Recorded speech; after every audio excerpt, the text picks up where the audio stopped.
ఢిల్లీలో మొదటిసారి జరుగుతున్న తెలుగు రాష్ట్రాల ముఖ్యమంత్రుల భేటీ ఉత్కంఠ రేపుతోంది. గోదావరి కృష్ణా నదీ జలాల సమస్యలపై చర్చించేందుకు ఏపీ తెలంగాణ సీఎంలతో సమావేశం ఏర్పాటు చేసింది కేంద్రం. జలశక్తి శాఖ ఆధ్వర్యంలో ఈ మీటింగ్ కాసేపట్లో ప్రారంభం కాబోతోంది. ఈ సమావేశంలో ముఖ్యమంత్రులు చంద్రబాబు, రేవంత్ రెడ్డితో పాటు ఇరు రాష్ట్రాల ఇరిగేషన్ మంత్రులు, అధికారులు కూడా పాల్గొననున్నారు. అయితే బడకచెర్లపై మాత్రం చర్చకు ససేమిరా అంటున్న తెలంగాణ ప్రాజెక్ట్స్ వారీగా నీటి కేటాయింపులపై చర్చించాలని డిమాండ్ చేస్తోంది. వృధాగా సముద్రంలో కలుస్తున్న వరద జలాలను వినియోగించుకునేందుకు బడకచెర్లకు అనుమతినివ్వాలని కోరుతున్న ఏపీ రెండు రాష్ట్రాల ప్రయోజనాలపై చర్చించేందుకు సిద్ధమంటోంది. నదీ జలాల వినియోగంలో ఏపీ ఉల్లంఘనలు, సమస్యలు, భవిష్యత్తు ప్రమాదాలపై కేంద్రం పరిష్కారం చూపాలని కోరుతోంది తెలంగాణ నీటి వాటా, పెండింగ్ ప్రాజెక్ట్స్, నీటి కేటాయింపులు, కొత్త ప్రాజెక్ట్స్ తో పాటు కృష్ణా, గోదావరి బేసిన్స్ లో ఉన్నటువంటి సమస్యలపై దృష్టి పెట్టాలని కేంద్రానికి ఇప్పటికే లేఖ రాసింది తెలంగాణ.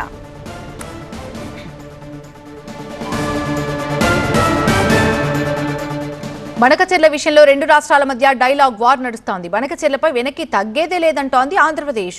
మళ్లీ ప్రతిపాదనలు పంపిస్తాం, అనుమతులు సాధిస్తామంటోంది ఏపీ ప్రతిపాదనలను కేంద్రం వ్యతిరేకించలేదని, పునఃపరిశీలించాలని మాత్రమే వెనక్కి పంపిందని చెప్తోంది.